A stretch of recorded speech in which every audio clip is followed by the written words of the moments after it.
What's up mga kawidman? Ako nga pala si Billy Jack Sanchez, isa akong cannabis advocate vlogger na nandito ngayon sa Canada upang magbahagi sa inyo ng mga real life experiences about marijuana itself. Pero ngayong araw na ito, wala muna tayong marijuana mga tol or weed. Kasi ngayong araw na to, magfo-focus tayo sa ating health and wellness. Ngayong araw na to ang ating first day sa ating gym at syempre, sana ma-enjoy nyo ang video mga tol. Minutes tayo strawberry. Ito siya. Ayan, cereals ng strawberry. Yan na natin ang gatas mga tol. Yan ang breakfast natin bago mag-gym. Sarap niya guys. Granola bar bago maligo. Tapos gym na tayo. Time check 12:50. Papunta tayo ngayon ng gym mga tol. Lakad lang. So ayan mga tol, ito yung unang araw natin na mag-gym tayo, outfit check tayo. Top to bottom maangas, di ba? So anyway, so first day natin sa gym, syempre, popormahan natin ng konti. Kahit di talaga tayo pumaporma sa gym. First day ko at least maporma naman ako kahit pangit yung di ba? Yung katawan ko. Di ba? Anong sige ng boots ko, di ba? Cowboy boots, oh. Di ba? Cowboy boots pare. Lakad muna tayo papuntang gym. Dito tayo sa Anytime Fitness. Yan, kunin natin yung susi natin. May susi ka dyan pag miyembro ka dyan mga tol. First time natin magagamit. Ito siya, oh. Anytime gym pare. Pasok tayo. First time natin magagamit to. Samahan niyo ko sa aking journey ng pagpapaganda ng katawan ulit. Butete na raw tayo. So itatap natin dito pare. Ito. O diba? Bukas na. Angas. Tapos dito tayo. Yung winter boots. Magaling natin.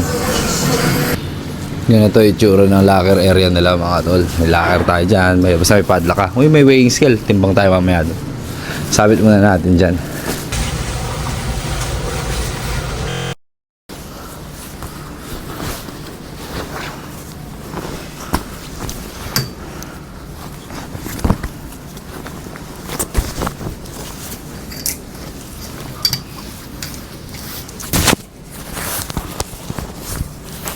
Palagay ko lang problema dito mga tol kapag naubusan ka ng hanger.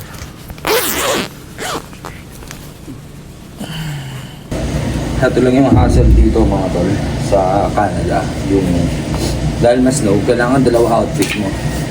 Dalawang medyas ko, isa pang botas, isa pang exercise lang. Dumi kasi nasahig nila dito.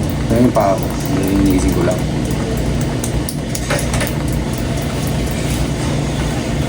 Alcoholing ko lang. Boxing muna tayo.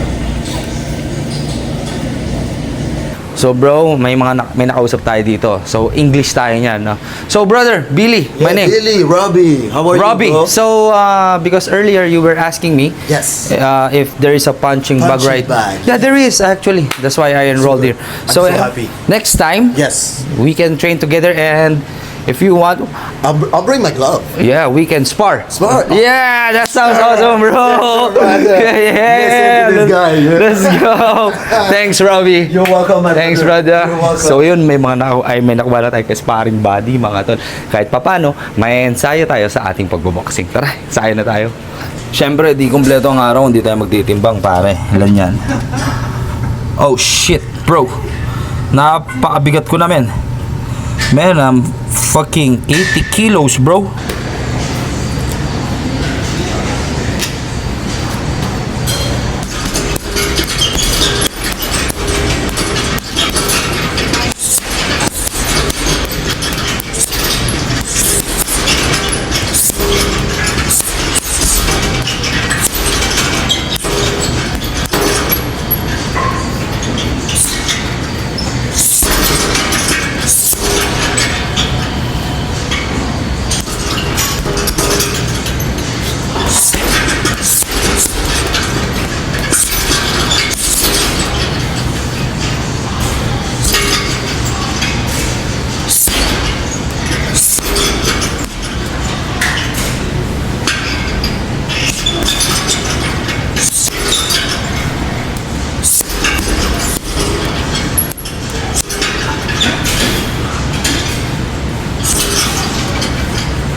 Time check on the clock mga tol, it's 3:20. Patapos lang natin mag-gym, bro. Day 1. Sakit ng aking katawan, man. Yun na tayo.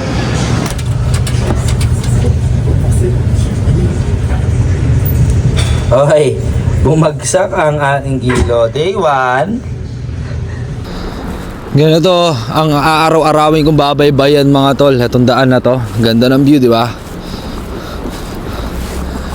Pauwi na tayo galing gym, pare. So sana pagkatapos ng February may abs na tayo ulit, pero parang ang labo.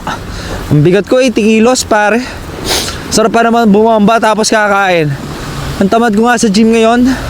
Paano kaya to? Tapos sumatanda na tayo, ang bagal na ng metabolismo. Ay, nako. Pero kaya to. Weedman ng Pinas ako. Papakita ko sa inyo na ang mga weedman maganda rin ang mga katawan. Let's go! Ayan, enjoy nyo muna yung view. Ito nga pala ang tinatawag nila na Hospital General ng Jewish, pare. Mga Hudyo. Yan ang ng hospital. Ganda, no? Laki, no? Safety ka dyan, pare. Sure kang gagaling. Sa hospital na yan, sure kang gagaling, pare. Diba? Jewish General Hospital ba naman? Malupit. Hospital ng mga pinakamayayaman. No? Jewish na lang yata ako para yumaman na ako. Hindi, joke lang.